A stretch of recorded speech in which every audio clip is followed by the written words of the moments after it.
और इस बीच देखिए जफर अली कह रहे हैं कि इसकी कोई जरूरत नहीं, लेकिन आपको जरा ये तस्वीर दिखा रहे हैं। ये एक बड़ी जानकारी निकलकर सामने आई है। वो नक्शा है जो संभल को बताता है कि कैसे यहाँ सनातन के बहुत सारे प्रमाण सामने आए हैं और अब 3 नए तीर्थ स्थल यहाँ संभल में मिले। इस नक्शे से अगर आप देखें तो एक एक खुलासा धीरे धीरे करके हो रहा है। ये जो 3 नए तीर्थ स्थल मिले ये कौन से हैं और ये क्या बता रहे हैं कि कैसे सनातन से बिल्कुल जुड़ा हुआ है संभल, क्योंकि इससे पहले बावड़ी, कुएं और मंदिर मिल चुके हैं। अब ये 3 नए स्थल यहाँ पर कौन से हैं तीर्थ स्थल आपको बताने जा रहे हैं। चलिए जानकारी आपके सामने रखते हैं। भागीरथी आश्रम सबसे पहले मिला है। आश्रम में बहुत बड़ा सरोवर नजर आया है और आसपास के इलाके पर अतिक्रमणकारियों ने कब्जा कर लिया है। आसपास अब मुस्लिम बस्तियां बन चुकी हैं। भागीरथी गंगा भी मिली है। भागीरथी गंगा के बीचों बीच बहुत बड़ा कुंड मिला है। भागीरथी गंगा के बीचों बीच बहुत बड़ा कुंड तो स्थित है ही और कुंड पूरी तरह से खंडहर में तब्दील हो चुका है, सोचिए। और आसपास यहां भी अतिक्रमणकारियों ने कब्जा कर लिया है। तो भागीरथी गंगा के बीचों बीच आपको बताएं, आश्रम और भागीरथी गंगा के बीच ये मौजूद है और 2000 सालों से होली के एक दिन बाद यहाँ मेला लगता रहा है। ये मत्स्येश्वरी मंदिर का जिक्र हम दरअसल कर रहे हैं। यहाँ पर पृथ्वीराज चौहान की विजय के प्रतीक के रूप में यहाँ मेले का आयोजन इस मंदिर में होता रहा है। मत्स्येश्वरी मंदिर जो यहाँ मिला है, तो 3 सबूत मिले हैं, भागीरथी आश्रम, भागीरथी गंगा और मत्स्येश्वरी मंदिर, जो अपने आप में बड़ा खुलासा। हमारे सहयोगी सागर वहां पहुंचे, उनकी रिपोर्ट आपको दिखा रहे हैं। संभल की प्राचीन मैप के जरिए रिपब्लिक भारत इस समय जो 68 जो है तीर्थस्थल हैं, इस समय पहुंच चुका है भद्रिका आश्रम की तरफ। देखिए सबसे पहले रिपब्लिक भारत पर एक्सक्लूसिव ये तस्वीर हम आपको दिखा रहे हैं। ये भद्रिका आश्रम की ये देखिए पूरी ये तस्वीर है, जहां पर आपको इस पूरे सरोवर में देखिए आपको हरे यहाँ पर घास दिखाई देंगे। ये देखिए सरोवर जो है पूरी तरह से सूख चुका है, लेकिन अब यहाँ के लोग अब कह रहे हैं कि ये जो पूरा जो परिसर है भद्रिका आश्रम का, ये भी जल्दी एएसआई की निगरानी में आए ताकि इसका भी जो है सर्वेक्षण किया जाए, यहाँ की भी जो खूबसूरती रही है उसको बढ़ाया जाए। देखिए संभल से नए सनातनी सबूत भी मिल गए हैं और अब इस मामले में भी जांच पड़ताल आगे बढ़ेगी। इस इलाके को भी खाली कराया जाएगा। इसको लेकर क्या कदम उठाया जाता है इस पर हमारी नजर रहेगी। आगे बढ़ रहे हैं, अगली खबर का रुख कर रहे हैं और अब बात करने वाले हैं चिढ़े हुए पाकिस्तान की, क्योंकि पाकिस्तान इतना चिढ़ा हुआ है भारत की तरक्की से। भारत लगातार नए आयाम रचता दिखाई दे रहा है और अब तो हमारी तैयारी गगनयान की है। हम गगनयान के जरिए अब एक तरह से अंतरिक्ष में पहुंचने वाले इंसान को भेजने वाले, और यही दिक्कत की वजह है, पाकिस्तान की यही परेशानी की वजह है। और इसको लेकर नए तिकड़म, नए जाल बिछा रहा है पाकिस्तान। हनी ट्रैप के जरिए कैसे ये एक जाल बिछा रहा था जिसको डिकोड कर लिया यहाँ की एजेंसियों ने। अब आपको बताने जा रहे हैं, क्योंकि ISI एजेंट को पकड़ा गया है ताज नगरी आगरा से। कैसे ये पूरा खुलासा हुआ है, क्या हुआ है, बताते हैं आपको।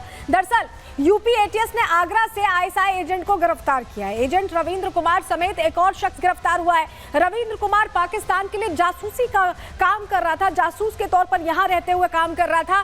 फिरोजाबाद की ऑर्डिनेंस फैक्ट्री में बताया जा रहा है ये शख्स, जिसकी तस्वीर भी हम आपको दिखा रहे हैं, ये काम करता था। ISI तक कई इसने संवेदनशील जानकारियां जो इंटेल्स हैं वो पहुंचाई हैं और सोशल मीडिया के जरिए, सोशल मीडिया अकाउंट के जरिए ये जानकारी लीक कर रहा था, उन तक पहुंचा रहा था।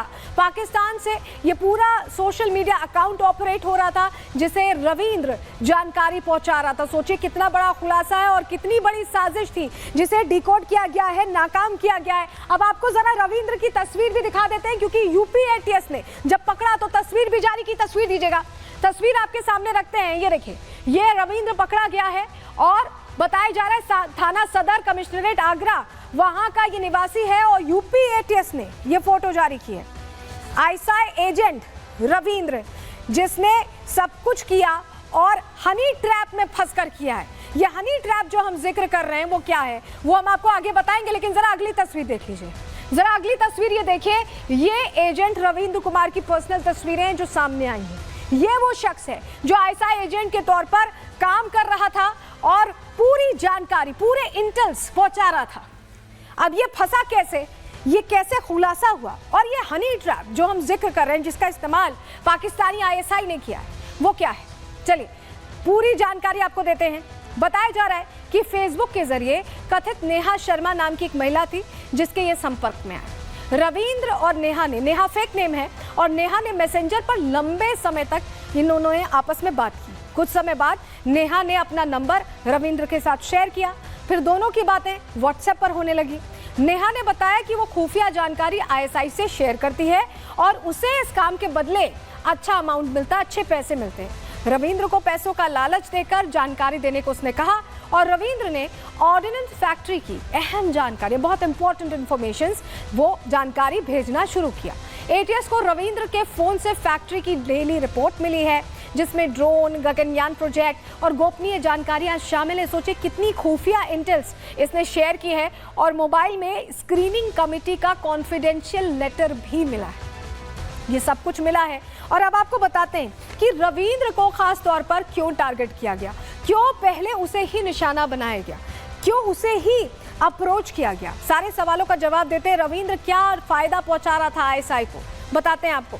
दरअसल ये पूरा मामला फिरोजाबाद में ऑर्डिनेंस फैक्ट्री से जुड़ा हुआ था और यहीं पर काम करता था रविंद्र। इस फैक्ट्री में गगनयान प्रोजेक्ट पर काम हो रहा है।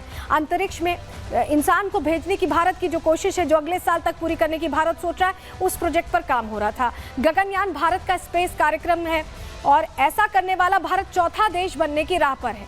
इससे पहले अमेरिका, रूस और चाइना ऐसा प्रोजेक्ट चला चुके हैं और इसी प्रोजेक्ट से जुड़ी जानकारियां आईएसआई तक रविंद्र ने पहुंचाई है और यही वजह है कि रविंद्र को इन्होंने ट्रैप किया, इसका इस्तेमाल किया। इसी को लेकर Nilabja Chaudhary, ADG UP ATS क्या कह रहे हैं, कैसे पकड़ा गया, पूरा खुलासा करें, सुनिए।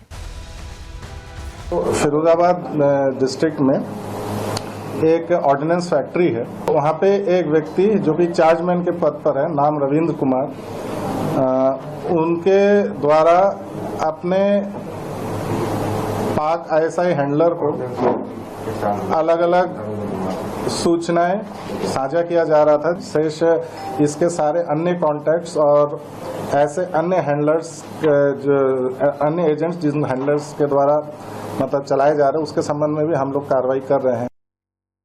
वहीं रविंद्र कुमार की पत्नी आरोप लगा रही हैं कि ये सब कुछ झूठ है। सुनिए आरती सूरी क्या कह रही हैं।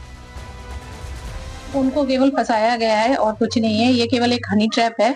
हनी ट्रैप में उन्हें फंसाया गया है। मेंटली कुछ प्रेशर डाला होगा, इस चक्कर में उनको लेके गए हैं वो लोग। और आगे हमारे वकील है, वकील आगे हमें जैसा गाइडलाइन करेंगे। तो पत्नी तो कह रही है कि बेकसूर हैं, उन्हें फंसाया गया, लेकिन हमारे सहयोगी वहां पहुंचे। साहिल वामरी की रिपोर्ट आगरा से आपको दिखा रहे हैं। इस वक्त हम आगरा के बिंदु कटरा इलाके में मौजूद हैं, जहां से आईएसआई एजेंट रविंदर सिंह को एटीएस ने गिरफ्तार किया है। ये मेरे पीछे की तस्वीर आप देख रहे हैं, ये रविंदर सिंह का पूरा घर है। रविंदर सिंह बचपन से ही अपने परिवार के साथ यहाँ पे रहते थे और ये बताया जा रहा है कि कुछ ही देर पहले रविंदर सिंह की पत्नी और उनके बच्चे जो है घर से कहीं चले गए हैं ताला लगा के, और फिलहाल अभी घर के अंदर कोई भी मौजूद नहीं है। यूपी एटीएस को पूरी जानकारी थी कि रविंदर सिंह जो है फतेहाबाद की ऑर्डिनेंस फैक्ट्री में काम करता है। पूरी जानकारी पाकिस्तान में बैठे नेहा नाम की जो लड़की, जो कि आईएसआई एजेंट थी, पूरी भारतीय गोपनीय जानकारी जो थी वो साझा की गई थी। तो चलिए, परिवार भले ही कुछ कहे, लेकिन मामले में छानबीन चल रही, क्या खुलासे होते हैं इस पर हमारी नजर रहेगी। इसी के साथ आज के लिए प्रहार में इतना ही। कल फिर हाजिर होंगे डिटेल रिपोर्ट के साथ। दीजिए इजाजत, नमस्कार।